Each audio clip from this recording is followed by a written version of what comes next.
An accident is when you break a glass or crash your car. So what do you call ending the universe?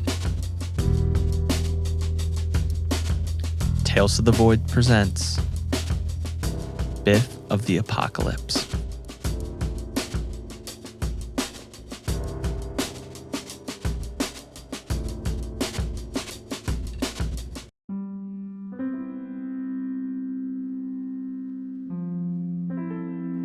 Devin's phone buzzed loudly in his pocket.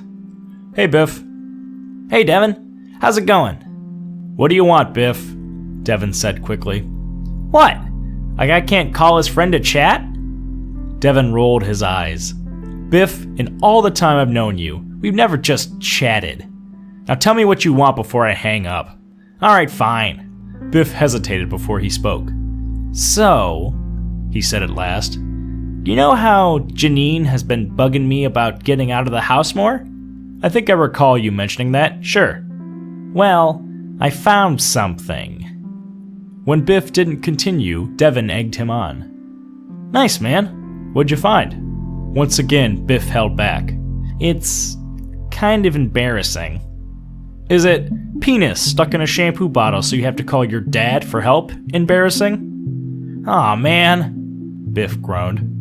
Why'd you have to bring that up? Because that is the single most embarrassing thing a human has ever done in the history of man. So quit stalling and just tell me. Biff's voice was small as he admitted to his new hobby. I joined a book club. Dude, that's not even a big deal, Devin said, a little disappointed at how average his friend's new activity was. Really? Yeah, man, calm down. I'm actually glad to hear that. I've been trying to get you to read more for years. Yeah, but your books suck. Bite me, Devin replied almost instantly. How'd you find a book club anyway?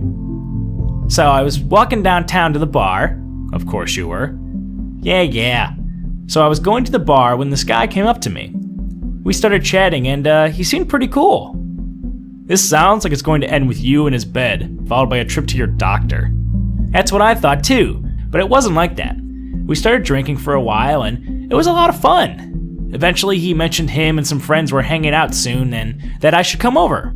Let me tell the rest of the story, Devin interrupted. He said there'd be beer, and it was close to your house. Pretty much. He texted me the next day with the details. He's only a few blocks over. Good. That means you don't have an excuse not to go. They tell you what the book is? No. He said it was a classic, though. It have a name? He said part of the book club is that each book is a surprise until the night of. That's pretty cool, actually. Think I might like to join myself, Devin said, honestly interested. I'll let you know how the first night is. I'm supposed to go over there tomorrow. I wanted your opinion in case you thought this was a bad idea. There was a wilt of hope in his voice, like he wanted Devin to give him the out he couldn't make for himself. Devin didn't take the bait. Nah, you said you'd do it, so do it. If it sucks, just don't show up again. Fine. I'll call you later. Bye. The two hung up almost in unison. The phone buzzed loudly on Devin's desk. He had expected the call and picked it up right away. Alright, man. I've been waiting for this all day. How was Mystery Science Book Club 3000? Devin had a wide grin on his face, but it quickly wilted at his friend's confusion. What? Ugh, Devin groaned. Never mind. Just tell me what your book club is like. It was alright. Bullshit, Devin swore into the phone. That's all you've got to say? A stranger randomly invites you to a mystery book club and all you can tell me is I mean, yeah. It was kind of weird at the end, I guess, Biff admitted. That's what I want to hear. Give me all the juicy details before I come over there and beat them out of you. Alright. He took a breath before starting. By the time I made it, the rest of the group was already there. There was the guy who invited me, Sig, and then the 3 other people, 2 guys and a girl. Was the girl cute? Not bad. She said she's a doctor though, so she's way smarter than us. Hey, speak for yourself, man. Anyways, we did introductions, I had a few beers, then Sig got the book for us. Okay, seems pretty normal so far. Even you getting drunk in the first 5 minutes is par for the course. I didn't get drunk, Biff said defensively. I just had a few beers to loosen myself up. Ah, yes, exactly what every book club needs. A loose Biff chatting away, making an ass of himself. Fuck you, man. Devin ignored the insult. You were about to tell me about the book? Right. It was kind of weird, honestly. It didn't have a cover or description on the back, just a super black, what's it called? Binding, Devin answered. Yeah, that. I think I've heard of that before. Without anything on the outside of the book to give you an idea of what the story's about, you can't be swayed to think of it one way or the other. Kinda smart, really. Biff shook his head at his friend's superior tone. Whatever you say, man. Sig said I didn't have to do any reading last night, so I just sat back and listened for a while. Then they talked about what they read, and that was it. What was the story about? Biff remained quiet. You didn't listen, did you? Devin asked, already sure of the answer. It was really boring, he said pleadingly. Dude, you're useless. Hey man, you weren't there. Devin rolled his eyes. Fair enough. Though if I was there, I would have probably paid at least a little more attention than you. So what happened after that? Nothing much. They asked how I liked everything, and I said it was okay. They said next time I'd get to do some reading, though. You think there's going to be a next time? Sure, I'll give it another shot. Everyone seemed really nice, and the beer was free. Alright, man. If you ever figure out what the book's called, let me know. I'll look it up. The two friends continued to chat for a little longer, before calling it a night. A few weeks passed by, and Devin was in the middle of a game of Overwatch when he got an invite to chat with Dandy Apples, Biff's online account. He accepted the invite and went back to his match. Hey man, Biff said into his headset's mic. Hey dude, what's up? Nothing with me, but I think something's wrong with Janine. Devin's attention faltered from his game. What do you mean? He kept his voice even, waiting until Biff explained what was going on before panicking. I'm not sure. She's just acting a little weird right now. Like, not totally herself? Think something happened at work? Maybe. I got a call from Tomas and he said Janine was way more hostile than he's ever seen her. Who the fuck is Tomas? He's her boss. You didn't know that? Why the hell would I know who your wife's boss is? Besides that, why does he even have your number? We got on a few times for drinks. He's a cool guy. Biff's friendly nature always caught Devin off guard, as his own attitude tended to be much less welcoming. Of course he is, he said, dripping with sarcasm. So, Janine? Oh, yeah. So anyways, he said she was super short with everyone at work. Like, she wanted to be somewhere else so bad, she couldn't stand anyone around her. So has she snapped at you yet? That's the weird thing. I came in from work today ready for a fight, and she was super nice. I mean, like, jumping in place happy to see me. She handed me a beer and pretty much did whatever I asked that night. Devin's eyebrow rose. Did you ask her for that? Of course! And it was great! She didn't even complain afterwards. A new sense of urgency caused Devin to let his game idle. Dude, something is clearly wrong here. And that isn't me trying to be funny. You should actually take her to the doctor next chance you get. You think so? Biff asked, as concern started to rise up from within his stomach and into his voice. Why is it so weird that she's just happy to see me? Are you kidding me, man? I know you guys, and Janine loves you for sure, but she isn't the doting type. Maybe she's sick and doesn't want you to worry, so she's trying to double down on the niceness. Silence held on the other line for several moments. I hadn't thought of that. And no kidding, Devin said back sardonically. I think I'll take her to the Urgent Character Book Club. You're seriously gonna go to that when your wife could be sick? She'll be fine, he said defensively. Besides, book club is really cool right now. The other members read all the boring stuff and let me read these sections that are in, like, another language. The words are super cool to say, and Janine loves hearing about it. I even taught her a few of the words. Do whatever you want, man. I'll talk to you later. Devin logged off quickly and tossed his controller onto his desk carelessly. The feeling of dread from their conversation had carried over and hung closely to him like a cloak. The more he thought about it, the more the feeling enveloped his body and mind. It squeezed tighter and tighter until it was all he could think about. Devin couldn't pinpoint exactly what was bothering him so much about the story, but something was definitely not right. Devin sat back on his couch while the news described the most recent world crisis. The newscaster told a story of a cruise ship that had disappeared on its way back from the Caribbean a few days ago. Search and rescue had finally found the ship early this morning, but they discovered that none of the crew or passengers were aboard. There were several signs of a struggle, but little to explain what had happened. Some talking head expert shouted about Somali pirates expanding their range, but the newscaster quickly poked holes in his argument. As someone else pointed out, a similar event had happened several years back. Devin leaned forward to see who was calling. A picture of a comically naked Biff adorned his screen. "What's up, buddy?" he said into the phone while he shut the TV off. "Janine." The rest of Biff's sentence was lost as the primal part of Devin's brain took over. He was paralyzed as his instincts, the ones that only woke when a true life or death situation was in play, raged internally. He was trapped in the moment. His phone stuck to his ear like it was a part of his body. His hands shook slightly and he felt goosebumps travel down his arm. His body screamed to throw the phone against the wall and destroy it, but the rational part of his brain, the one that Devin believed should always be in control, resisted the impulse. "Devin? Did you hear that?" Another wave of force crashed against Devin's mind, but this one was more manageable than the last. He battled fiercely to regain control.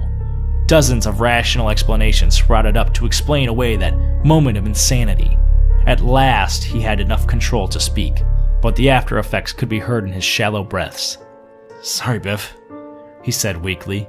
"Got distracted by something." "What did you say?" "I said Janine got arrested today." "What?" Devin shot up from his couch and stood in his living room. "What happened?" "I don't know, man. It was crazy, though. Apparently, she went at her boss with a pair of scissors and ripped half his face off." Devin's mouth hung open while Biff spoke. "When the police got there, she was trying to get to a bunch of coworkers, but thankfully they were locked up in a closet. The cops got control of her and took her down to the station. They want me down there to collect her and ask me a few questions." "That's insane," Devin said aloud, more to himself than Biff. "Yeah, I know, man. I'm about to head over there, but can I ask you to do something for me?" "Sure, whatever you need."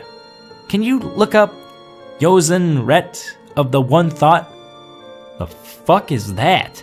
"I think it's the name of the book I'm reading in my book club. The other members were talking about it when I walked in yesterday."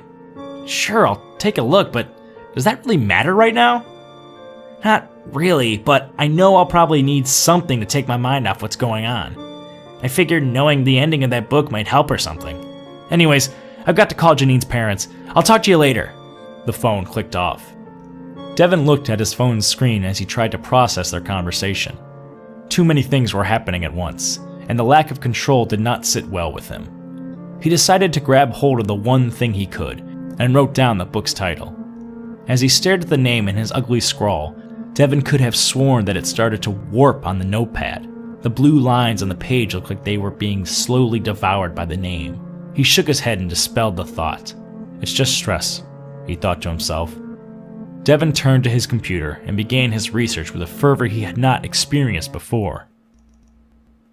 For the first time in almost 3 months, Devin made the call to Biff. He sat surrounded by poorly written notes, open books, and printed web pages.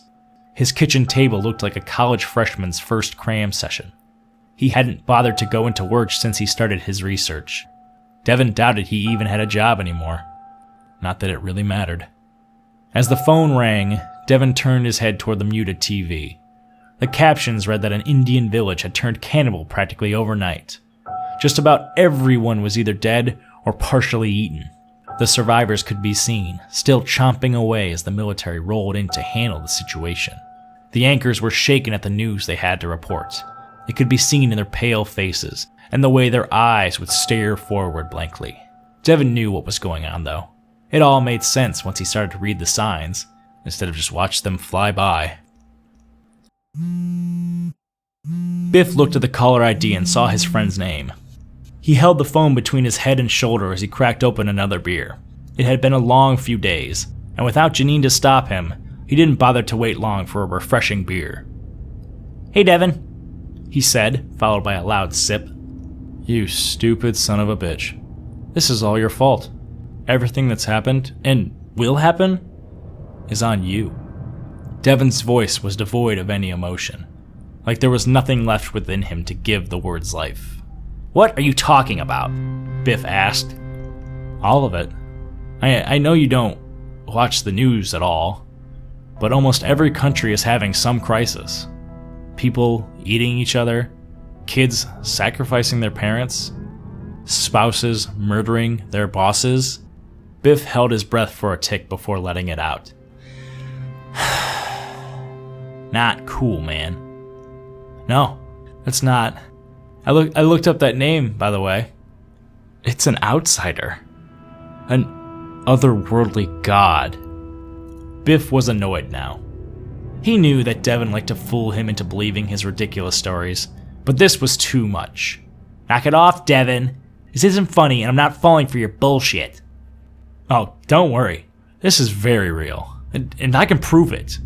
Papers shuffled in the background as Devin grabbed the notes he needed. Yozan Ret is the god of a pagan cult that formed before Christ was hanging from the cross. Devin began as he read from his notes. His voice conveyed the dark message as if it were a drink menu. A meteor crashed near some village in Scotland, but it wasn't a meteor. It was a part of him. The folks there created a whole religion around him, and with rituals and chants. Filled an entire book with the stuff, even made a crest. Devin started to speak quickly now, trying to get everything out as fast as he could. "The cult ends up losing favor, though. The people stop practicing and find other religions, except the diehards never lose faith. They carry the tradition on from generation to generation, looking for the last component they need to bring their god into our dimension." Devin stopped to take a breath. "What does this have to do with me?" Biff said, capitalizing on the momentary silence. "The thing they needed was his chosen one. I found out that a single family was destined to birth him, or her. However, they disappeared one night and never returned. Centuries passed, but the believers never gave up hope in finding them. Turns out, you're him." "Bullshit," Biff said immediately. "I'm calling it. You're 100% lying to me. I'm not listening to any more of this." Devin ignored Biff's complaints. "That family crest of yours you're always talking about? The one you've got hanging in your living room? Take a look." Devin snapped a picture from one of his books and sent it to Biff. It was of an old shield found several miles south of the cult's origin. Biff walked up to his family's coat of arms and compared it to the one that Devin sent. The two had barely any similarities. Even the colors were wrong. At last, Biff noticed that the general placement of all the designs formed a similar outline. "Okay," he said slowly as the gears in his head started to turn. "That doesn't prove anything." "Sure it does. Once the Chosen starts accepting his role, the world starts to bend around him. Like your wife. Pretty crazy how she goes practically insane when you're not around, but as soon as you show up, she's as sweet as a puppy dog and twice as willing to please. Then how come you're still an asshole? Shouldn't you be bowing to me or something?" Devin's voice was quiet as he spoke. "I do feel the urge. Why do you think I know all this stuff? You told me to look into it, so I did. I haven't slept in days, Biff." Biff didn't know what to say. Devin had always had a stubborn streak, and rarely let anyone roll over him. But he sounded so defeated now. Biff felt a dry heave coming up quickly as his heart began to beat faster. "Is there a way to stop this?"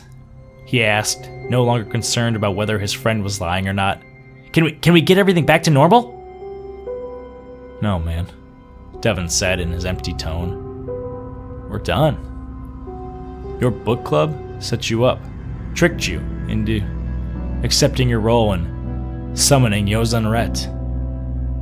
The closer he gets, the worse off the world is going to be. There's nothing left for us but to wait and die." Without another word, Devin placed the phone on the table and walked away. "Devin, you there? Talk to me, man! There's got to be something we can do!" Biff could hear the sound of glass being dragged along as Devin grabbed a bottle of whiskey and shuffled over to his couch. Biff didn't know what to do. He thought Devin would have had the answer, but he had given up. Biff's mind raced until finally a thought emerged. He grabbed his keys and rushed out the door, gunning for what he planned to be the book club's final meeting. It had been several hours since their conversation, and Devin had done nothing but sit on his couch and polish off the last of the whiskey. He sat alone in the dark living room, the lights off and the curtains drawn to show a mist-colored sky. He listened to the world as it broke, and he felt him draw near. Devin's phone rang from the kitchen where he had left it earlier. He briefly considered answering it, but there was nothing left to say. They were doomed. Simple as that. He lamented his friend's fate. Devin neglected to tell Biff that Yozenret's chosen was destined to suffer more than anyone else. He would be plucked from the earth and made to watch its destruction. And from within Yozenret's grasp, Biff would experience every person's death across the entirety of time. The emotional pain would scorch his soul like the touch from an exploding star. His body would suffer the billions of deaths, each one as unique and painful as the first. Even with the universe extinguished and all life annihilated, he would exist along with Yozenret, forced to suffer agonies Devin's mind could not fathom. Devin raised the last of his whiskey. This one's for you, buddy.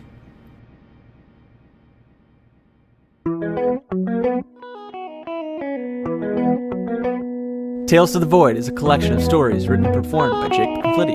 Music and production by Robert Labadie. Thank you for listening. We hope you enjoyed. Until next time.